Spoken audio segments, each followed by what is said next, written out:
ready.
Well performed, sir.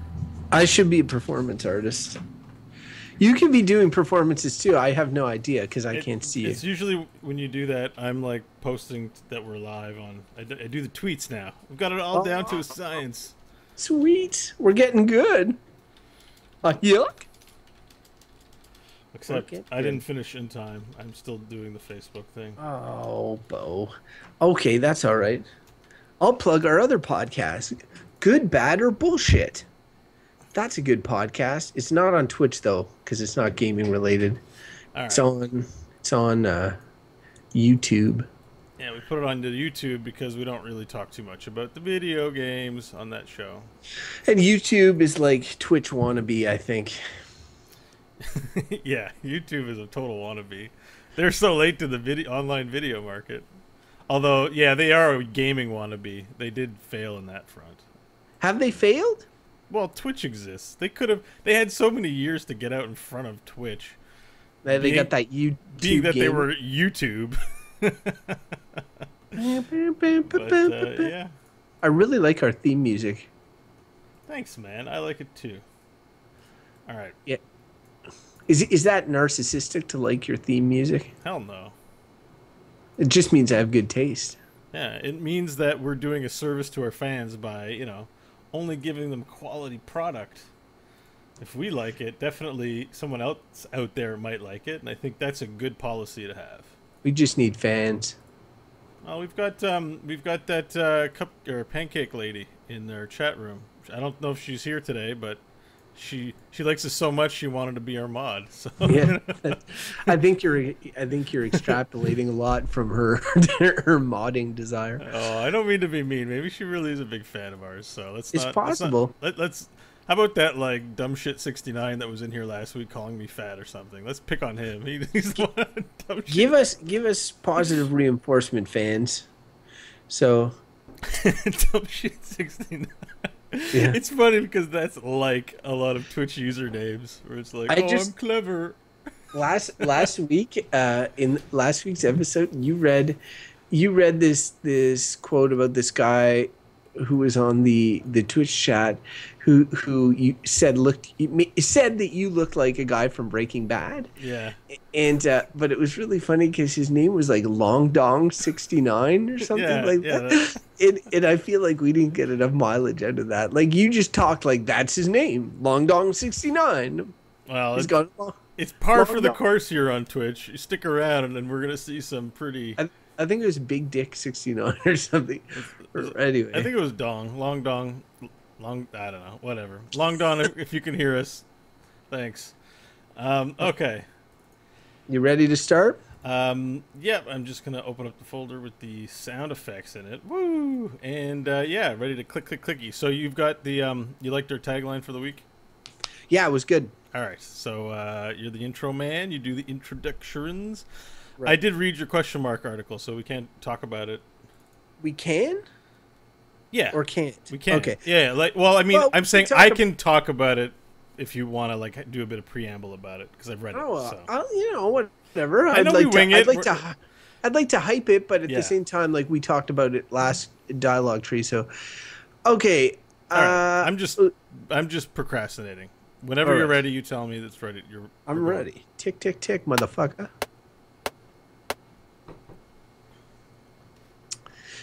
Hello and welcome to the Exclamation Mark podcast, the podcast whose extra lives contain no artificial flavoring or additives. We're an organic podcast. My name is Crofton Steers. I am one of your two journeymen about to embark on this quest of video game discovery that we do each and every week. You would think at one point we would run out of questing, but apparently not. With me, as always, is my loyal co-host, the Samwise to my Frodo, Beau Schwartz. Hello there, Crofton. Thank you for the wonderful introduction. My mind is drawing a blank on anything clever Samwise, except, come on, Mr. Steers, we have to keep going. You can't give up now. We got to get to Mordor. You know, some people consider Sam to be the hero of the Lord of the Rings. Yes, absolutely. Where would Frodo be, and where would the world be? We wouldn't even be alive now. This, you know, in our history, we've had some great struggles, and the struggle for Mordor was one of them that happened in Europe, right? You know, you joke, but J.R.R. Tolkien actually wrote because he felt that the British did sort of mythology and history, so he was sort of creating a fictitious one. I am a huge nerd. Yes. Apparently. Beau, how many are Bothans things going? died to confirm that fact. Yeah, many Bothans. How are you doing, Beau? I'm doing very good. I'm super excited to be doing another episode of the Exclamation Mark podcast. Like, podcasting is like my favorite thing to do, so I'm glad we're here doing it. Yeah, sorry, go ahead. No, you go. Oh, I was just gonna say I've had a pretty good day too. It's been like summer. It's super nice around here. I went to swimming with my infant daughter at one of the wading pools. It turns out that if you have a kid, you don't look like a giant creeper when you're in one of those pools. So it was pretty awesome going with her, and it was really hot. And then we had all sorts of summer foods today, like strawberry shortcakes and watermelon and burgers, and just feel like it's been a fun day. And nothing caps off a great day like a nice podcast with my old buddy Beau. Well, you know what else? That was Irish. Well, you know what else caps off a great day is lying in bed with your smartphone reading a great blog entry. And Crofton, yet again this week, you outdid yourself. I'm actually really impressed with the level of attention that you put into the blog post, because it isn't like some kind of clickbaited article that's 2 paragraphs long. So Crofton has a new question mark blog up on the addictiveness, on the intentional addictiveness of certain games that are developed by big companies, and how there are moral questions that they're not held to account for. And it's a really good editorial. I recommend it. It's funny. Thank you, Beau. First off, it's nice to know that one other person is reading it. I'm like, at least Beau will read it. But you can, so if you're listening to this and you haven't read it, if you go to the Exclamation Mark website, exmpodcast.com, we have a section devoted to the question mark blog, which is my blog. And I did one just to extrapolate on the dialogue tree we had last week, where we talked about some of these moral questions raised by current video game design in the AAA and mobile spaces. And it was interesting doing it. I'm trying to get the blogs out there more, because I want to hear what people think. So if you have any comments about it, please write into us. I would love to get feedback both on the blog itself and on what you think about the topic. So thanks again, Beau. That was nice of you. Yeah, well, it really spoke to me. I don't think it's going to fix me yet, but psychological problems have never really been solved by blog posts. So let's keep our expectations in check. That's true. That should be a T-shirt. That should be psychological problems were never resolved by blog posts. Uh, I buy it. Oh man, okay. So anyways, we have this little thing that we do on the show called the readme.txt, and it before we begin, some sounds have to happen. I love the sound.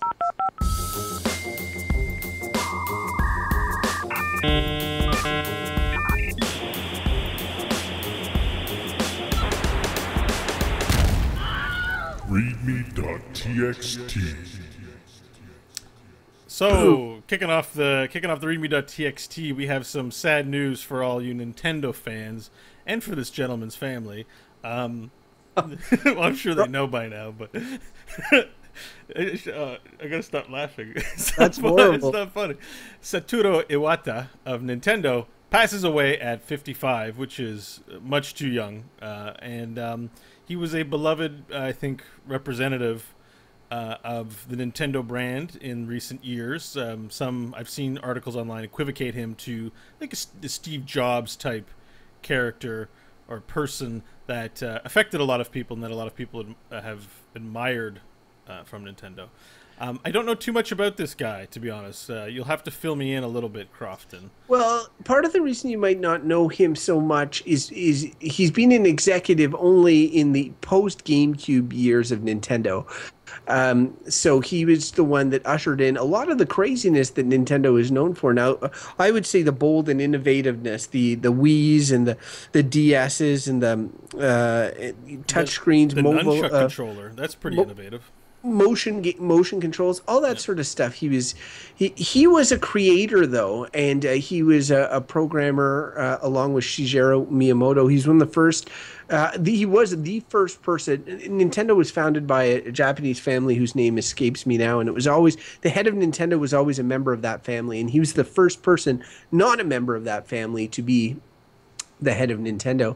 And he's experienced remarkable highs and lows as the head of Nintendo. The Wii boom is unprecedented, and they're having some struggles now with the Wii U. But he always brought a level of energy and excitement to Nintendo products, to their press conferences, to everything. He apparently, he clearly as a game designer, and not all executives of game companies are game designers, had a lot of passion for the product. So in an industry that is young, in an industry that has seen very few deaths of prominent figures, I think he's hitting his passing is hitting pretty hard. I think for Nintendo fans, only Shigeru Miyamoto himself would have a bigger impact, but they're the two sort of heads of Nintendo in terms of what we draw from our childhood and stuff. People in their mid-30s and such, like us, we grew up with Nintendo and we grew up with games designed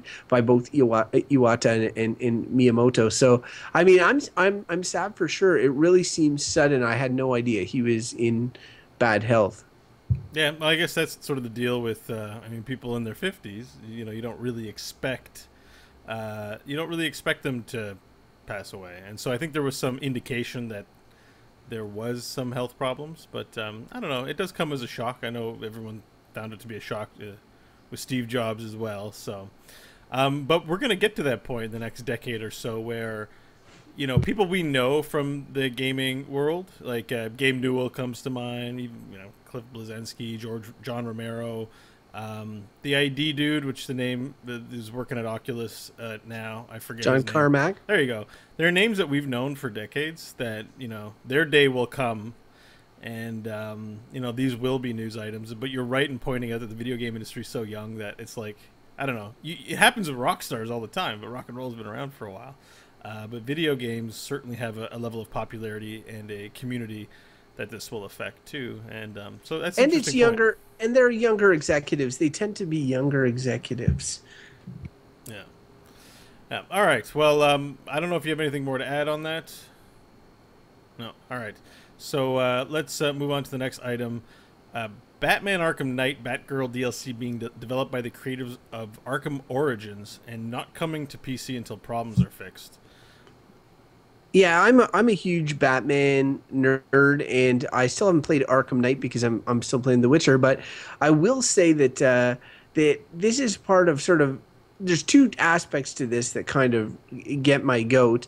One is the ongoing PC problems. I've noticed on Steam now that they're saying like the next re-release, if you will, is going to of the game is going to be in the fall, so people have to wait for quite a long time to get their hands on it. And secondly, the fact that the Batgirl content is part of this season pass that got so much criticism due to its price and them not announcing what was included as part of the season's pass before putting it on sale. And I think like the fact that Rocksteady is not the company developing the content, not that there's like as previous episode show, I like Arkham Origins. I'm one of the few people that think it's awesome. Yeah. But still, it is a little bit of a bait and switch to be like, oh yeah, by the way, this is not at all being developed by the same production house. So they've got your seasons pass money. They tell you something, but they just don't give you all the information. That kind of grinds my gears. Yeah, I agree with you. All right, so moving on, San Diego Comic-Con was this weekend, and so this is not really video game related, but it's definitely tickled our fancy. So we're gonna talk about what I was originally intending was like, let's talk about the movie trailers that relate to game franchises. Notably, Warcraft had a trailer which was not shown. There was a Star Wars trailer. And Star Wars kind of counts because they've bought their way into the video game, like into being like a video game franchise with the sheer countless, endless numbers of titles, Star Wars titles there are. So I felt like maybe we could talk about those two at the very least. Yeah, for sure. We can talk about some San Diego Comic-Con stuff. Not there wasn't much in video games, but the only thing I saw in video games was that Marvel is and it wasn't even an announcement. They answered a question by saying at one of their pressers by saying that they're going to be making an announcement with regards to more quality focused console games in the future. So right now you've got like games like the Batman Arkham games, you've got robust say DC hero games, and Marvel has kind of been MIA in the console gaming space. So I've wanted some like these giant tentpole Marvel films that are coming out. I've wanted some sweet games to go with them, but for whatever reason, they have not been seen. So maybe they've been biding their time and they're going to announce something in the future. But they reacted well to that question, saying like, where are the games? And they said that they're coming. So that's about the only piece of real notable gaming news. It's funny that that's the case because I still remember a time when a video game adaptation of of a movie was generally like odds are like 90 to 95% it was going to be a giant pile of crap. And I would say the quality, like the interoperability of video game releases versus movie releases versus comics, like I think that industry's gotten more savvy, so that the general quality of the games are often better now. Like they're getting better at making these things. It's still like I still feel like I still have that. I carry that with me, and maybe it's as an older gamer where it's like I don't want video game movie things, but that's personal. But I think there's a difference though between video game movie things and video game comic things, and I think that that's where Batman has made the difference in the DC world, whereas instead of tying with the release of The Dark Knight Rises or The Dark Knight or whatever, they put out the games when they were ready, and they were based on Batman and not necessarily the films. And even though like Spider-Man has had a couple of shit games, and I love Spider-Man, to go with his past few movie outings, that was under Sony's sort of direction. I'm thinking like, and what we're I think hoping to see is some games that are designed much like the Marvel Ultimate Alliance and X-Men Legends games were designed to be games and not necessarily to correlate with a movie launch, right? Like Marvel Heroes, Because Marvel Well, Heroes is its own game, but every time there's a new movie, there's a new hero from the movie getting, like, Ant-Man's coming out soon, and so is Blade. but see, Marvel is making tons of money in the in both in Marvel Heroes and the mobile space, and both are kind of like heavy loaded with microtransactions. They're just money making machines. They're not necessarily, they're not. You wouldn't put them in the same conversation as a game like Batman Arkham Knight. Like one will be talked about at the game of the years, and the others will be talked about in most lucrative games of the year. So it's I tough. feel like Rocksteady could have picked any IP, and like the reason why those Arkham Knights are good is thanks to the company that made the game. As like, I don't. Do you think there could be one for every single Marvel here, like an Iron Man game? Well, And I definitely think that the concept of each hero lends themselves generally well to video games, and it's just a matter of getting a team to adapt them properly. Yes, I agree with Rocksteady and Batman, and I find people are going a bit nuts. They're like, okay, Rocksteady should do Superman next, or Wonder Woman, or do a Justice League game, or whatever. The thing is they have no proven track record of handling anyone other than Batman super well. I'm not saying that they wouldn't be able to. I'm just saying like that was a great mix. They hit it out of the park on Batman. They need to find some more of those perfect developer superhero combinations. Like someone out there can make a friggin' amazing Spider-Man game. Spider-Man is like the perfect character for a video game, but you just need to make that connection, give them the time, give them the money, and somebody can, and it will sell like crazy. There's tons of people that would love to play a great. this might make a good dialogue tree at some point in the future. But the reason why I also feel like Batman works is because he's a man. Like a lot of the video games forget, like the whole point of superheroes is they have this magic ability to circumvent the normal laws of the world to beat people up. Whereas like when I play Batman, even though I've got all my gadgets, like, the fighting is still like I'm a dude fighting another dude. I don't have like a big laser ray that comes out of my chest if there's a certain level of like what really makes that game tick for me is the fact that like I'm just a really well trained human being. I don't know.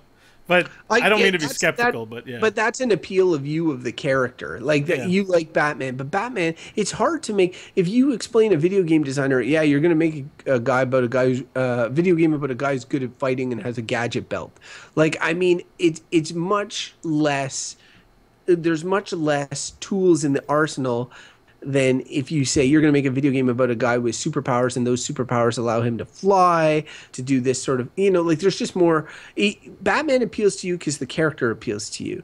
But in Rocksteady nailed the gameplay. But it's much harder to get a character like Batman, right? You would think, who has not much in the way of like stuff.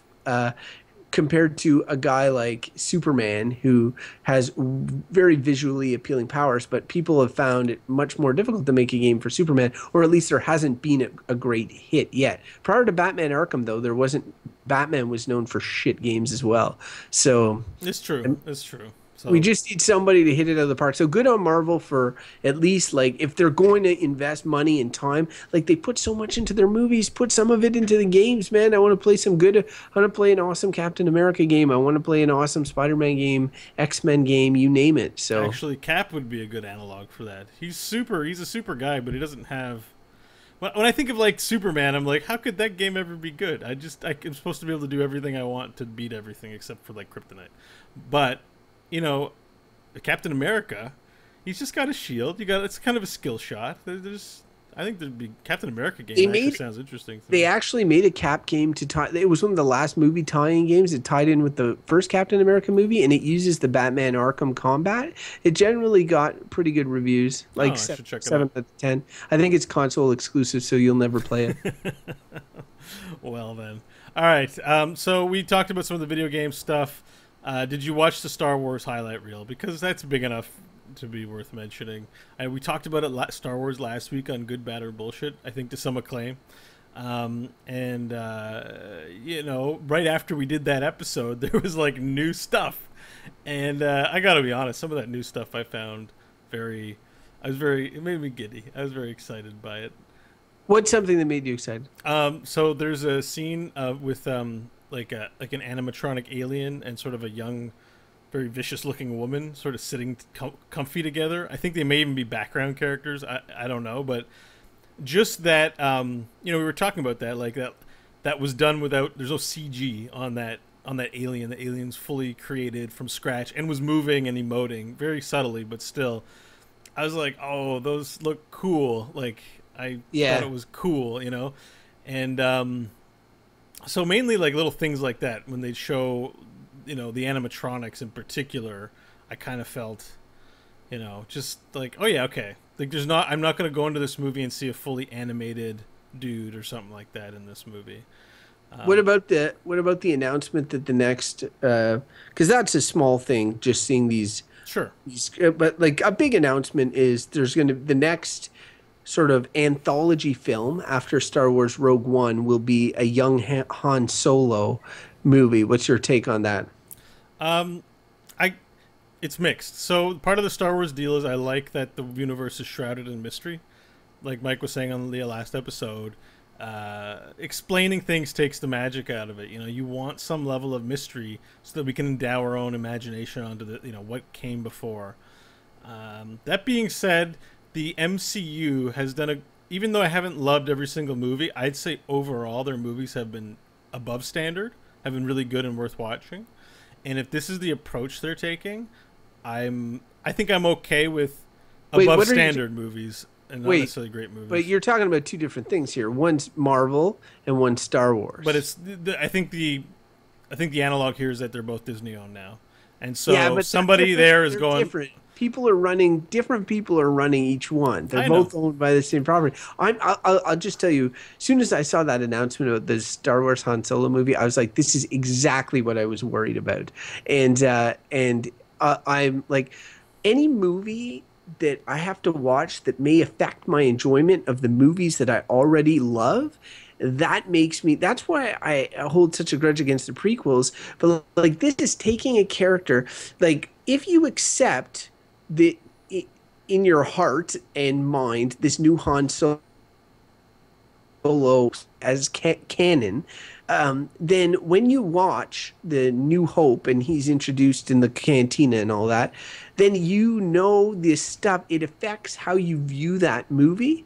And I just feel like there's been nothing shown to me that says they're not going to screw that up. And I can't see them getting anybody but like some new Hollywood hotness to replace Harrison Ford.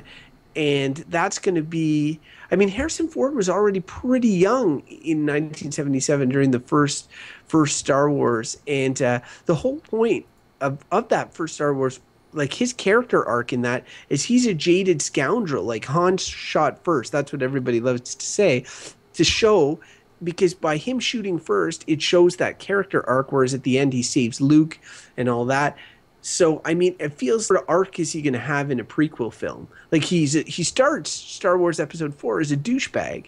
So, I mean, that means that he's going to be a douchebag at the beginning and ending of his prequel film, or are they going to have him have an arc in that film? Anyway, I have doubts. It set off alarm bells. I'm like, oh no. I think that's a good point. I think that's what I mean, where I'm just like, it's happening. I can either have a crap attitude about it, or that's my attitude. But go in with, like, hope for the best, I suppose. A new hope.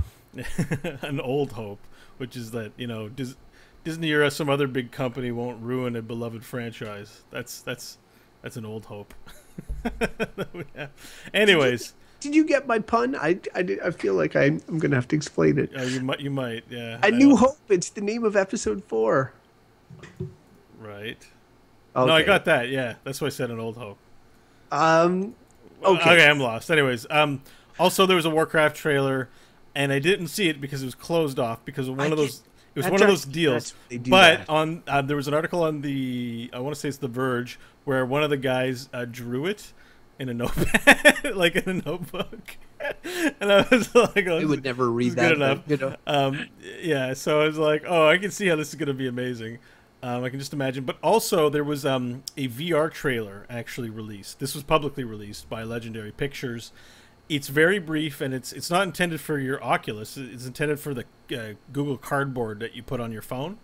But you don't need to have the cardboard. You can just watch the video, and and it works on your phone. It's like full, degree of freedom moving around with your phone, of a griffin flying over Stormwind, and it looks pretty awesome. I can't wait for the movie. So if you haven't checked that out, it's free. Just download the Legendary VR app and check out the little thing. Yeah, I'm super excited for the Warcraft movie. It's going to be the best thing ever, pretty much. Here's the thing. I don't want to shit too much on the Warcraft movie, which we all know that I'm not a huge fan of Blizzard in general, but like the Warcraft, the story of Warcraft and all that has never been one that truly excites me. But that said, what I find frustrating about this is that it seems like the video game to film track record sucks. Okay, most video games adapted to film are garbage, and this movie, although I don't give a shit about Warcraft, seems to have a fairly good pedigree and could be the exception to the rule. So I find that frustrating that it's a property that I'm not super interested in. I'm glad for you.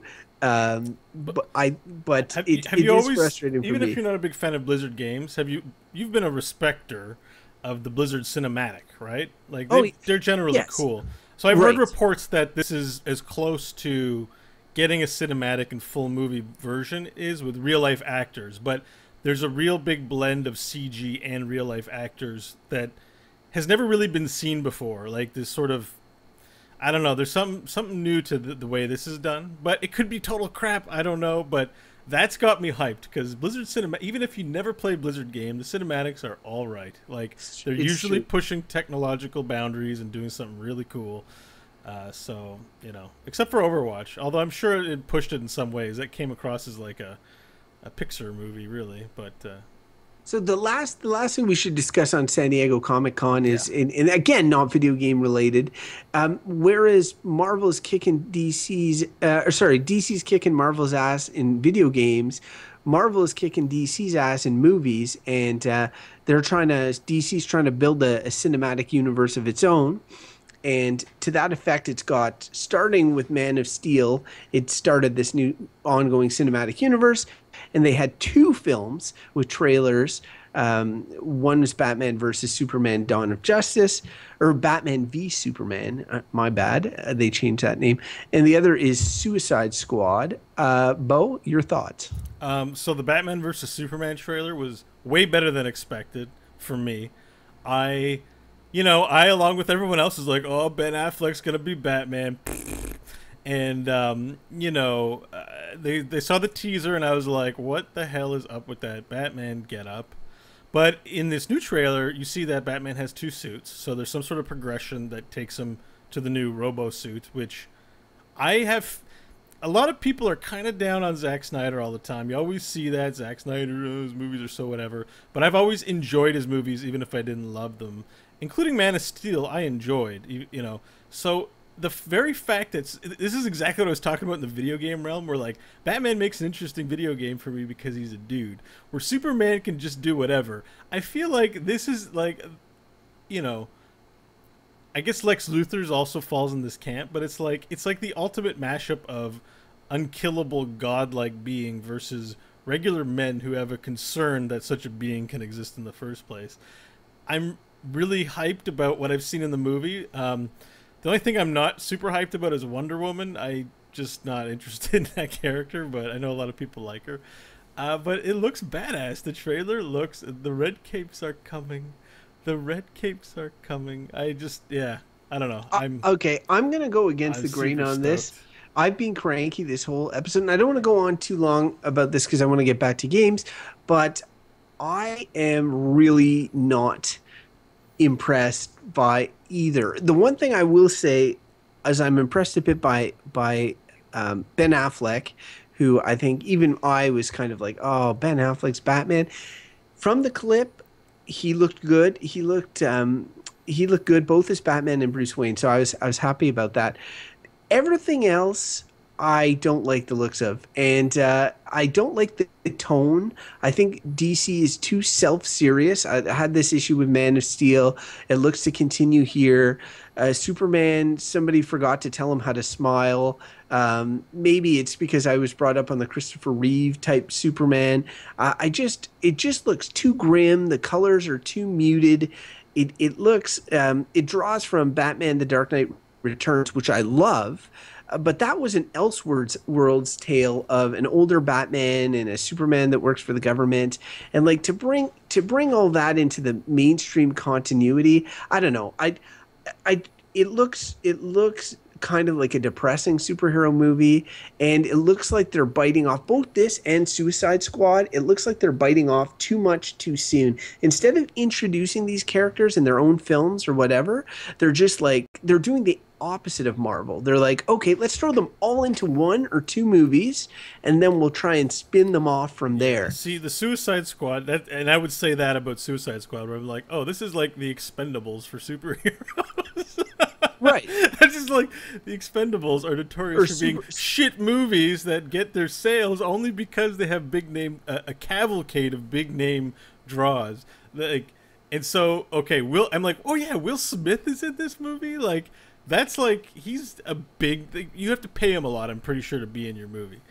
So why is he in, because why would he be in this pile of trash? It's not necessarily a pile of trash, like, but it's definitely a movie where like okay, they did the Suicide Squad in an episode of Arrow, the TV show, and With the movie actors? no. They just built it up over time. Like they had different character, Deadshot was played by a different guy, not Will Smith or whatever. They're making this movie in the cinematic universe. It's not the same as their television universe. Okay. As if things weren't confusing enough. But at least in Arrow, they introduced villains as villains, then they got apprehended, and eventually they formed the Suicide Squad. In this, like Harley Quinn's in there, Killer Croc, these are Batman villains, but villains that he's never fought on the big screen. And all of a sudden, they're trying to introduce them as essentially heroes or as part of this heroic team. It feels like they're going about this the wrong way. The tone looks a little better for me than Batman versus Superman, but still, I'm not. Neither of those movies I'm too excited about. Before it sounds like I'm shitting on everything, I will go see these movies. Like I am a fan of them, and I'm a fan of the characters, and that's why I just want to see them done justice. And I think Zack Snyder, the criticism he gets, both for Watchmen and for a lot of the other movies he did, is he's too fanboyish, and in sort of trying to capture and show a fanboy moment, he may lose the greater meaning and that sort of thing. So anyway, we'll see how it turns out. There's a lot to get the fanboys talking though. But I know everything I've heard about Batman v Superman is positive. Like people excited about it. So I'm like against the grain on this. Like most people are like you, Beau, not like me. Yeah, I think that trailer was the trailer was well done. I think both. Well, Suicide Squad, see, I'm just like, it looks like a giant turd to me, but, so I'm cynical too, but the Batman versus Superman seems like a classic clash up, like that it's long overdue, like we need this movie, Batman versus Superman, we need this is a good storyline to be putting out there, and I would say that the Batman movies, the Christopher Nolan ones, have done so well in recent years, like they're really good movies. We need to put Batman in a Superman movie in order to make it good, is what I'm trying to say. Just my opinion. Anyway, I think that's it for our discussion of non-video games in the video game news section. Let's move on to this. You're always talking about making kids' minds like vegetables. Talk about them out on the street smoking pot. This is Games Per Minute. How do you feel about cutting his head off? Fun. All right, this is where we talk about the games we've been playing. I actually played a non-Blizzard game this week, even though I played lots of Heroes. I've played Banished. So I talked about Banished a few weeks ago on the show. It's a simulator of pioneering life that is brutal and merciless. And, I should have known better. I downloaded it, installed it, and next thing you know, I'm playing it. That's generally how that goes. Yeah, sometimes I install things all the time that I just never get around to, where I'm just like, oh, let me install it. But that game does something to me, man. It does something to me. So there are these unique achievements, and the one I got last night was one with nature, where you know build a pioneering population of 400 without building any pastures or orchards or like any crop farm fields. Sounds actually like more an achievement you get for peeing in the woods. Well, maybe. But it was hard, and I got it, and it was fun. So I don't know. And that's the best achievements, the achievements that add something to your game, that make you want to do something to get them, something you might not do otherwise. Yeah, I feel like I'm sort of done with Banished, but every time there are the achievements really shouldn't be called achievements. They should, I don't know, they just add this weird sort of new nuance to the game that makes it's good enough to call me back. So yeah. That's cool. Honestly, that's a game that doesn't get a ton of attention, but I know that you have picked it up and put in sizable amounts of time on multiple occasions. So I know you've made it your recommendation before, but I feel like people should check it out. I enjoy that game Banished quite a bit, and if you get it on sale, it's not expensive. But buy it full price if you want to support the developers and you have the income. It's a good game. Yeah, what have you been playing, dude? Well, okay, so I think we both know the answer to this, but the thing was I've decided to kind of like not talk about The Witcher 3 this episode because I realized I've heard from people that have been listening to the show and just the general talk around town is like, oh, Crofton going to talk about The Witcher again, blah, blah, blah. And they're right. I have talked about it a lot. It's a long game with a lot of content, so I'm still playing it. I still haven't even moved on to the islands of Skellige, which is the last section. Skellige. So I will be talking about it again for sure. So I wanted to just take a time to talk about the last sort of non-Witcher 3 game I was playing, which has had a sequel already. It's called Ollie Ollie, and Beau, you might not know this. Is that like Ollie Ollie Austin-free? No. Okay. But nice try. So okay, you might not know this about me, Beau, but I have a soft spot for extreme sports games, and yeah, like the first like snowboarding and stuff. Tony Hawk snowboarding. It started with like 1080 snowboarding on Nintendo 64 and Tony Hawk Pro Skater 1, 2, and 3 on PlayStation 1 and 2. Those games, as well as the Jet Set Radio Future, those games all kind of like I don't know why they appeal to me. I don't want them to be realistic. I want them to be ridiculous, and they often are, and it's super fun. So in recent years, I've kind of like not been into those games as much, mostly because there hasn't been really a good one that's come out that's attracted my attention. But I downloaded this game, Ollie Ollie, and it's an independent. It's sort of like an indie game, and it used to be only on the PlayStation Vita, but now you can get it for you can get it for pretty much anything. I can get it on my Nintendo 3DS, I think now. Yeah. You can get it on your PlayStation or whatever. I'm not sure if it's on PC. But Ollie Ollie is like, it's like a challenge skateboard game. It's in 2D, and it has controls that, like, I thought I hated at first. Like, I played it at first, I was like, oh man, I got it on sale, and I was like, I'm gonna give this a try because I like this type of game. And I was playing, it's pixel arty and all this, and the music is pretty good, and which it should be in a pro sport extreme sports game. And then I would bail all the time, and I was like, oh, I can't get this, and then all of a sudden it clicked, and then it became like thumb candy. It's still really hard, and I can't finish it. And Ollie Ollie 2 is out now, and supposedly that's like the Tony Hawk Pro Skater 2 of the series, in that it adds like the manual, which is where you balance on the front of your board and you can string tricks together. So I'm excited to try that. But if you have a system that's able to play Ollie Ollie, I think in particular, if you had a portable system like a Vita or a 3DS, that game is really fun. Like the challenges, and each challenge has like, 5 things that you need to do or whatever.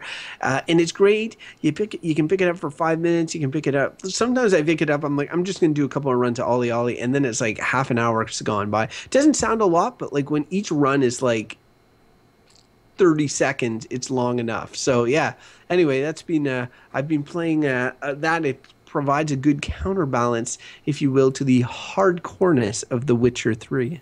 No, that's always good to have a casual game on the side to play.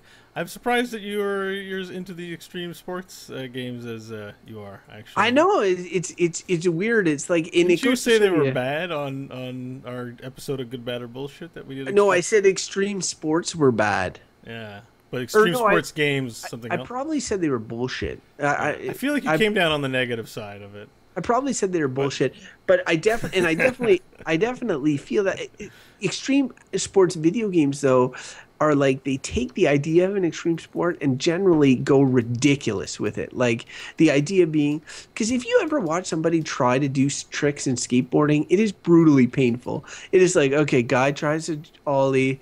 Then he tries a kickflip. Oh, he screws it up again. Okay, then he gets it. Oh, he's going to try and grind something. Oh, he hit his crotch.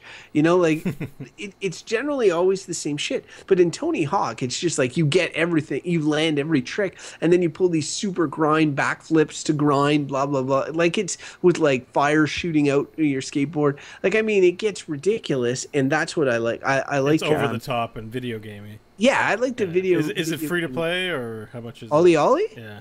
No. Ollie Ollie is I don't know. I got it on sale for like really cheap, but you can get it on sale for really cheap. I think it's like $5. It's a good game. All right. Well, you'll have to give that a recommendation sometime. Maybe I will. All right. So those are the games we've been playing. We were going to skip along now to the forest of conversation we call the dialogue tree.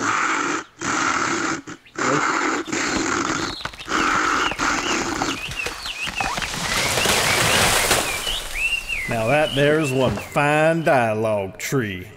All right, welcome to the dialogue tree, where we talk about a subject that is of concern to us and hopefully to you gamers out there. This week we're going to talk about early access, specifically Steam, because it's the only place I really know that has this kind of thing. But there are virtual early access sort of deals on things like Kickstarter and maybe probably Indiegogo, stuff like that. So this idea that you're investing in a product that may never get released in theory because it's still in development and hasn't seen release. So I'm going to give a bit of background on this first of all. I felt like I'm a big Steam user and a big fan of Steam. I have been over the years.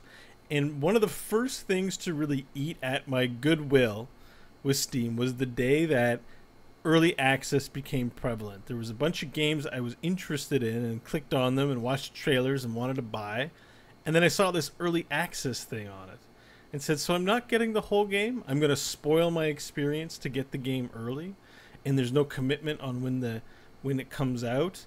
Now, I feel like if there's one or two of these like flagship early access things on a platform like Steam, it's one thing. But now we live in a climate where literally 1 in 2 games is an early access game on my recommendation feed and all this kind of crap when I go to Steam. And I feel mistrustful of an early access, even if from a very prominent company, because we just don't know what's going to happen with it. So I feel like Steam is early access now. And that's not why I signed up to be a part of Steam. So I'm very... this is a very hot topic for me, and there's no way to block all the early accesses either. Crofton. So the only early access game... Hang on. The only early access games I bought into are Prison Architect and DayZ. One which I've played, the other which I haven't yet, because I'm an idiot and I bought DayZ. Because I thought I'd try it and just never try it. Crofton, have you ever bought any early access games? I bought one. Which one was it? It's called Starbound. Okay, has it released yet? No. And which one's Starbound? Sorry, it's the...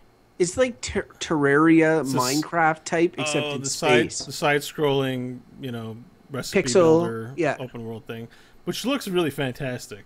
Don't get me wrong. Regrets? Regrets in that I don't really like the game, but not regrets on the state of it. Okay, so do you think that...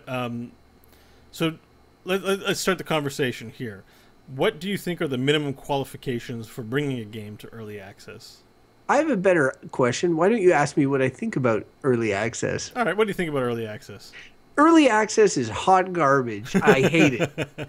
Okay.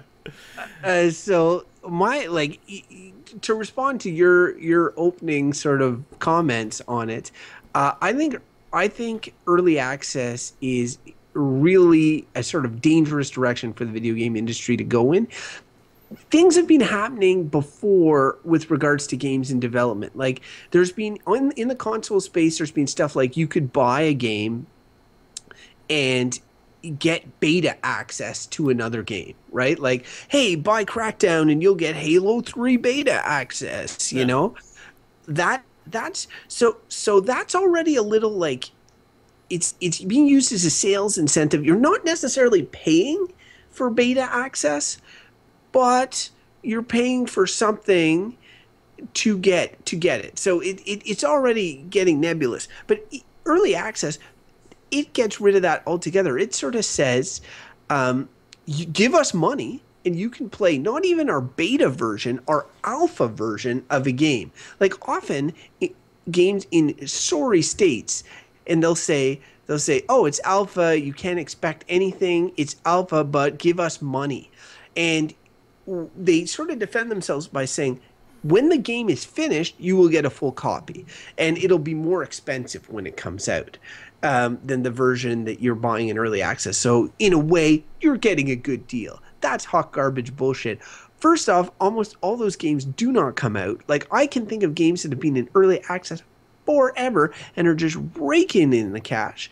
If anything, it just allows them to sort of ignore huge problems with their game.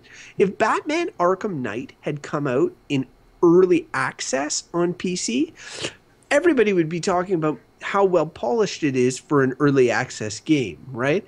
Instead people are shitting all over it because of the performance issues, and they should. It's just that the only difference is the branding. So I find it really frustrating. But I'm with you on this. I think the world would be a better place if early access did not exist. Well, it seems like early access is there to give opportunities to companies like the people who are making Arkham Knight. They have to budget for it, so they have a certain lifeline. If they're going to set aside $50 million to put together, I don't know what the budget of a game is, but you know they're going to set aside X amount of dollars to ensure a certain game pipeline in their business. That makes sense. Except if you and I want to make a game, we don't have 50 million or 20 million. Bank won't give us crap. So we go to the public and say, hey, we have this great game idea. Help us. You know, we have a partial amount of the funds. We need early access to help get us there. So it's like, yes, you're paying money, but the alternative is the game doesn't get made. And it's like, well, who cares? You know, if a tree falls in the forest, doesn't make a sound. No. Well, that's sort of why I paid for Starbound too, right? Like Starbound was like, I'm like, oh, you know, this looks like a kind of indie developer. I want to support it. Right. Which is like, to me, what early access should be about. Except I think that's what we have sites like Kickstarter for. Yeah. And they can offer access if they want. But to be honest, if I really think a game is cool and it takes my upfront money to get it done, I don't want to play it. It's not because I want to play it before launch, because I don't want to be their beta tester. I don't want to be spoiled. Like Arkham Knight, a year before launch, if I played it then, why would I want to play it when it launches and has all the features? You know, like I feel like there's in the gaming industry, there is a method to how the hype, launch, and subsequent play during that time happens. That's important to gamers as much as it is for sales. And they're so, you know, the kinds of games that work well with early access are these kinds of sandbox games that don't have spoilers. Like Ark is another one that just came out. People love Ark. It's got no Yeah, story. it's like number one on Steam right now, or it sells like crazy. I've seen some gameplay of it, and it looks like fun. There's some you take a poo in the woods, and you can pick it up and put it in your inventory. Like, Why isn't it finished? Why is it considered unfinished? I haven't looked into, except that they have a roadmap of all the features they want to have at launch, and they're not there yet, and they need funding to do it. And there's Kickstarter. right, but there's this certain element. This is where the marketing gets pernicious, because there's a certain element of people playing the game also hype the game, right? Like, you get ambassadors for your game from them being in access of it. So it's now, because it's on early access, Ark is on Twitch. So I've watched it on Twitch. I've never played it, but now it's in my psyche as a game, and maybe at some point I lose my mind and buy it, you know, like when it launches or at some point later on down the road. Well, the problem is because it's not like early access is any sign that it's coming out tomorrow. That if it was like, and I'm not saying it should be, but like if it was like, hey, play the game a week before it launches or whatever, that's one thing. But when it's like, I'm going to pay for this game that may, like, look at DayZ. It may never come out, or like it just doesn't seem to come out. So you're seeing Ark right now, and you mentioned last week about how all that marketing gets in you want to be hot for the game when it's out in public and everybody's talking about it. And if they're talking about the early access version, who knows? Maybe that's the one you end up buying, right? Yeah. I think with early access, like, I feel like it's this new world, or this new way of introducing this kind of content, because it's in my game store. Like, it's one thing to go somewhere to be an angel investor and to give money to something you love. I happen to think that the Kickstarter thing's amazing. But when I go into Steam, when I go into a place where I buy video games or get free to play games to purchase goods and services, I feel like that's a very murky world for an online marketplace like Steam to have. And I don't think this is happening with like PlayStation or Xbox environments.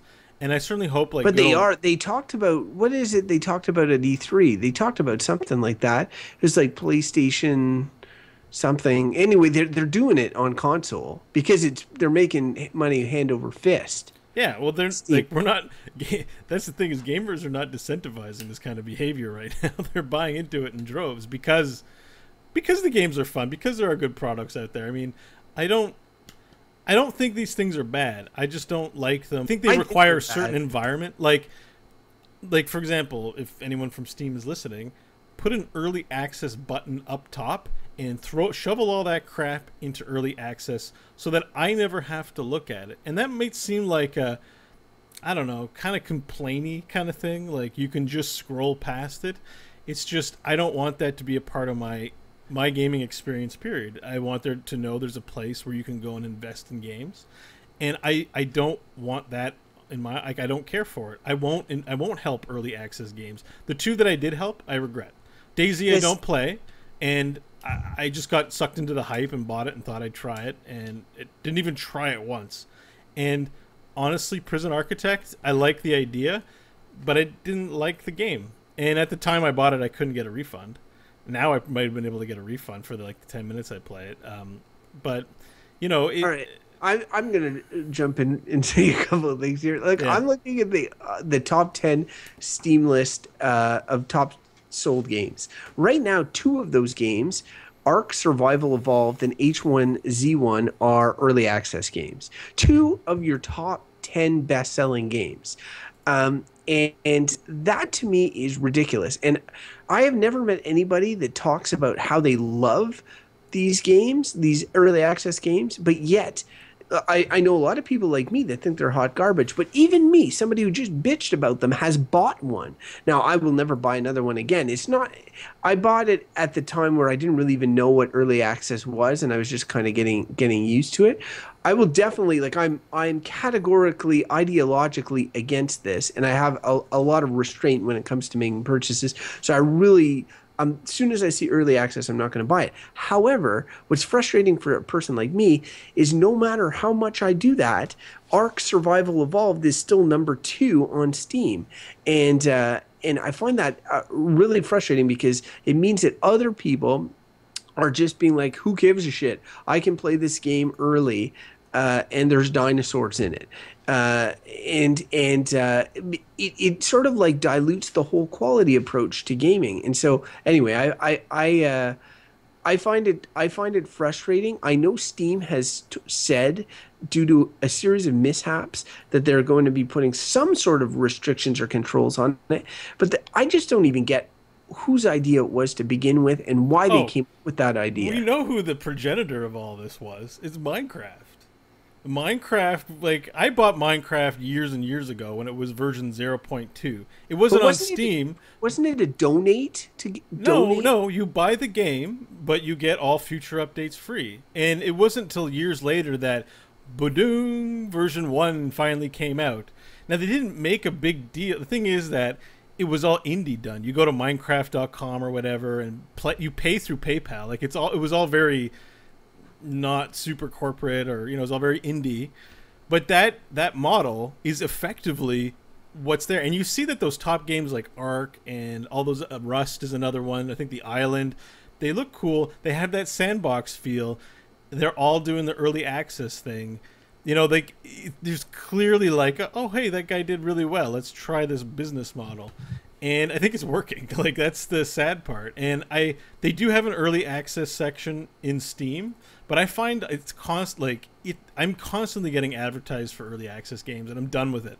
I'm done. I'm happy that there are people out there who enjoy that kind of thing, but for the most part, I think companies who are charging money need to be held to account for what they're releasing. And if you want to play the investor game of, yeah, I want to buy this game, but I also want to support the company financially, and I'm willing to accept the risk of the game being crappy at launch, of not existing. Sean Blur offline in the chat says there was a game called The Stomping Land, and I'm not sure if that's the one I'm thinking of too, but there was a game recently on Steam that said, sorry, we're not releasing the game. All you people that paid, your money's gone. There's, you know, here's some free copies of some other game that we made a while ago. I think they gave up to like 4 free copies per person. But sorry, guys, you're screwed. That's what you get when you get into early access. That's what happens to investors. You don't go to Walmart and say, hey, I'm going to buy a 24-pack of toilet paper, buy it, and then get to your car. And they're like, actually, we weren't finished developing, so you really only get, like, you know, 3 rolls, and here's a coupon for cereal. You know, like, well, the Stomping Land it was also a Kickstarter thing too. And it is funny because it's another survival. This one has like dinosaurs. The 3 types are zombies, survival, dinosaurs. It's like a Venn diagram, and you got to see which 2 connect. So you got like, okay, zombie survival, dinosaur survival. Right now, I just came up with an idea. Zombies, you ride dinosaurs to kill zombies, and it's a survival game. That's all 3 together. I'm just going to release it in early access right now. I have no graphics or screenshots. I'll write up, and they'll just give me money, because honestly, that's what people want to play. There's clearly these hot trends. I just wish somebody could make a polished game in those areas, like as opposed to putting out these like crapshoot development games. And DayZ is the worst of the lot. In my mind, it's the worst because it was a mod to a game that was in development and being tweaked forever, and then they just kept updating it and doing all sorts of shit until they released a standalone version, and that standalone version was like early access. I thought I was waiting to play that game for the standalone version, and now it's just been early access forever. So I've come to terms with the fact that I will never play DayZ, and when it does come out, I'll probably die immediately because there's people who have played it for like 10 years. So, yep. So, do you have anything to say on the state of early access? Well, I was going to add that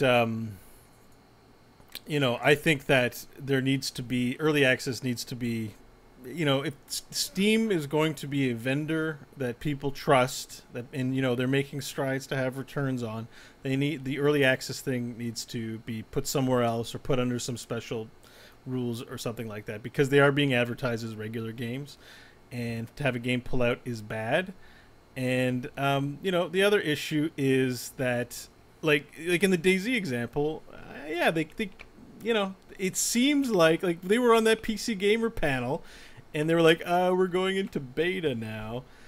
And it's just a little bit like, I don't know, I don't trust it. A running joke? Yeah, like, Yeah. who cares? Like, there are companies out there who make games who don't have to pander to people about, oh, we're going into beta, and don't worry, there really is a game, and, you know, Yeah. like, that's the standard. So you guys look like idiots when you go and do this stuff. Now, I'm all for this development, but when you put yourself in a position where you've promised a game, I don't know. I think that's... Wait, what are you all for? You're all for the development? I'm all for, like, Kickstarters. Like, I'm all for indie development, and I'm all for supporting... Like, I love this movement. Early access, they're sold like final products. Buy at your own risk final products. I find it very tenuous. I think they need to, specifically Steam needs to sort that out because I don't like the way it's done. Two thumbs down to early access. Yeah. If you like early access or have had great early access experiences, we would like to hear about it. You can either write into the show or whatever, Twitter us. Is that what the kids do? Yeah. But yeah, because I'm sure there's people that buy these games and have had good experiences, but you always tend to hear about the bad ones, and I'm against them. But like, I mean, there could be other reasons that we haven't thought of why they're popular. So, Yeah. All right, well, let's move on to something new. Now that we've talked about Steam Early Access for a while, let's talk about some other kinds of access.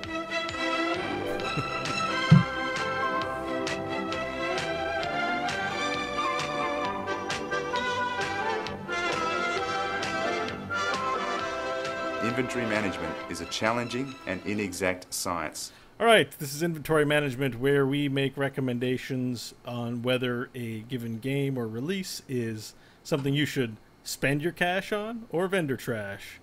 And it's clever because we rhymed there. All right, Crofton, what's your recommendation this week?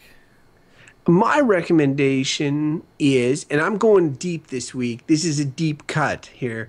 And I thought about it because I was on GameSpot for some reason. I forget what it was, but anyway, it was included in a GameSpot article, and I remember seeing this game and being like, "Man, that was an awesome game." Okay, don't laugh at me. It's called Astro Boy Omega Factor, and it's for the Game Boy Advance. Man, this sounds like a bad game. Is it good? I know. Did you ever watch Astro Boy as a kid? I like did. The anime? Yeah. When I was a young guy, I liked Astro Boy. Yeah, but me too. I'm an adult now, and I say that, but I like to watch Star Wars. I love all the nerdy shit, but I'm just like, Astro Boy seems like kids stuff. But maybe I'm wrong. I hear what you're saying. Yeah. I'll tell you. Okay, let me make my pitch here for Astro Boy Omega Factor. First, a little story, if you will, Beau. Omega Factor. So I was in, I think it was 2004. I was a young man and such, and I was going on a backpack.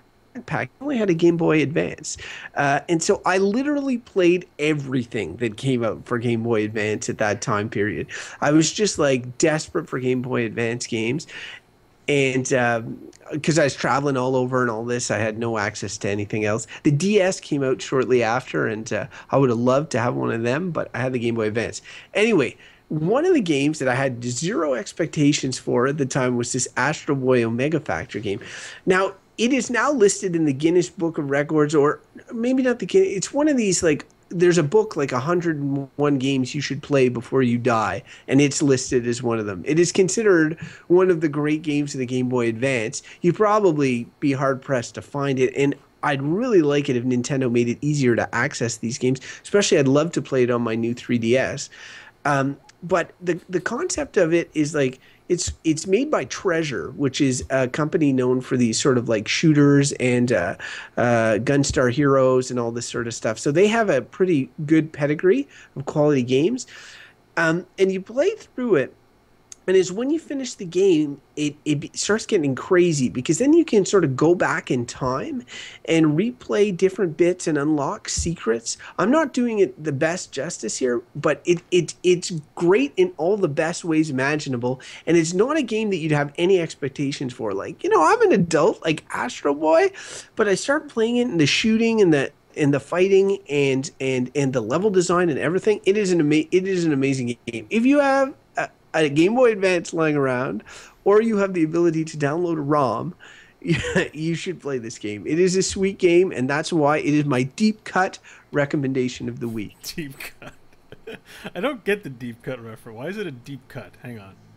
A deep cut is like in its music terms, like if you're looking for like a single of a famous band would not be a deep cut, but something that's like a B-side. Yeah, a B-side or an E-track, okay, whatever, blah blah blah. Deep cut. Look at you giving me tips on like music lingo. Life, music, yeah. Anything. I can help you. I'm a pretty stupid guy. You're not beyond help. All right, so I'm going to make a recommendation. That's a good one. I probably won't play it, though, because it's on a handheld gaming device, and I don't play with those. But, you know, if you're out there and you're someone that plays on those devices, then, you know, you check it out. Crofton's a pretty good recommender of games. My recommendation this week is Path of Exile. Not a new game, however, there is a new sort of expansion. I haven't really checked it out, but there's a new bunch of content coming out. I'm excited to download and play some Path of Exile. It's basically, it's a lot of people say that Diablo 2 had a sequel, and that sequel is Path of Exile. Given that it's cruel and merciless, has that dark gothic feel, I think it feels more like the first two Diablos from an art and aesthetic point of view. They really should have called it Diablo 3 if it's the sequel to Diablo 2. There'd be no legal problems if they did that. Path of Diablo 3. Sweet. But, you know, I tend to like Diablo 3 just a smidgen better. And maybe it's because of the addictive game loop in the game, as Crofton pointed out in his blog on the question mark. But Path of Exile is no less addictive in the same manner. There's all kinds of loot drops and sweet shit. So I'm looking forward to playing it. I'm going to recommend it for anyone who's looking for a Diablo game but didn't like Diablo 3 or wants something a little deeper than Diablo 3. Honestly, the skill tree in this game is like Final Fantasy, I want to say 8? Which one had the big wall of like materia? Maybe it was 10. 7 is materia. There's one in 13 as well, but it's not as in depth. There was one 10 is the sphere grid, and man, I'm a nerd. Oh, maybe it is 10 that had the sphere grid. Yeah, it's got a giant 1,125 node grid that all the classes can use to like customize their characters in crazy ways. So I recommend Path of Exile. And you know what? Free to play, and all the microtransactions are cosmetic, or they just give you extra stash space and stuff. There was really, eh? There's no gated content like open this content faster or get loot crates. No, it's all just pets and costumes and cool. Yeah, and they're a New Zealand company. I know you got ties to New Zealand, but yeah, Grinding Gear Games is New Zealand. Hey, that's two connections to New Zealand, because I played Astro Boy Omega Factor in New Zealand. There you go, man. I was backpacking in New Zealand at that time. Crofton Boy, the New Zealand Factor. That's crazy. So that's my gaming recommendation, is the good old Path of Exile. All right. That's good. Some would say that's somewhat of it. Well, I guess it's not that deep a cut. I see it on Twitch all the time. But I mean, there's a lot of people that, like, if console gamers in particular had probably never heard of that game. So it's, you know, not super common. Console gamers get Diablo 3. Their Diablo 3 is on consoles. I thought you said this was Path of Exile. Yeah, no, that's what I'm saying. Diablo 3 would be mainstream and Path of Exile wouldn't be. Oh, I see. Because they're on a console, you know. All right. Well, I have played Path of Exile before. Like Diablo 3, I didn't even pass the first act. But I will say that I did feel that Diablo 2 connection. Definitely, it felt dirtier, grittier, and all that stuff. So I agree. I agree with what you're suggesting. It is a good game, and it's free.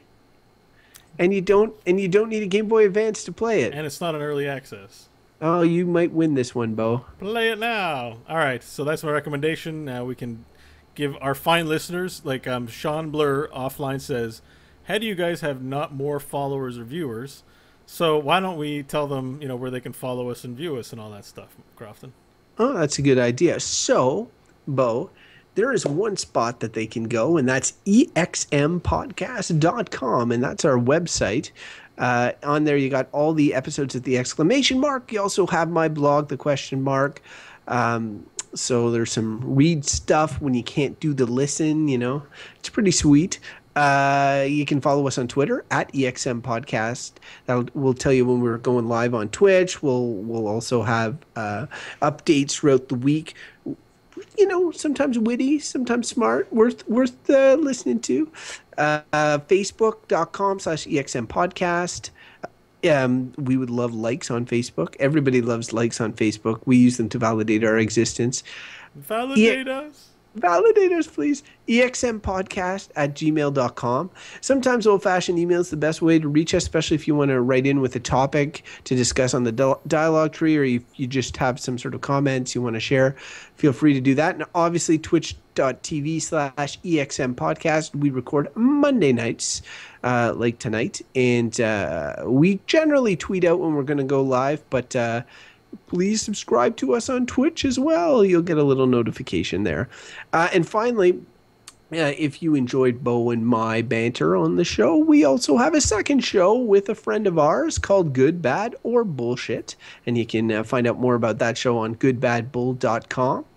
You can reach me on Twitter at Crofton Steers. But more importantly, where can they reach Beau? You can find me at Beau Schwartz. It's my name. You know what? We're pretty unique. Both of our Twitter handles are our names because, you know, we have pretty unique names. So follow me there. You'll find all of, you know, when our Heroes of the Storm games are being, you know, live streamed, and when EXM is going live to podcast, and all kinds of great shit on my Twitter feed. It is funny how we do have our real names, because, like, whenever I create an email account now, I always think about my buddy Richard's email account is euromudslut@hotmail.com. And at one point he had that on his CV or something, and I'm like, you know, I'm just going to stick with my regular name. Let's not go with the handle for now. Yeah, exactly. It's just, you know, I think we're sounding like people our age, which is older, mature people. But, like, you got to think of the long-term consequences of picking your online handles, folks. Yeah. Although, to be fair, I do have a misspelled Gorath. I go and squat on shit on Twitter. I don't know if you do that, but I have like 6 Twitter accounts. Sweet. I only use one, but, you know, you never know when you're gonna need to change it up. Speaking of changing it up, we're going to change this whole format for the one outro that we do every week, which is called the Master Game Theater Quote of the Week. It's now time for Master Game Theater. This is like my favorite part of the show. Which is funny. It's the end. It means that you successfully completed a show, so you get an achievement. Yeah. I got to keep you coming back. Maybe next time you'll get a legendary, Beau. Okay, this quote is going to be delivered by you. Oh, okay. I got to do this? All right.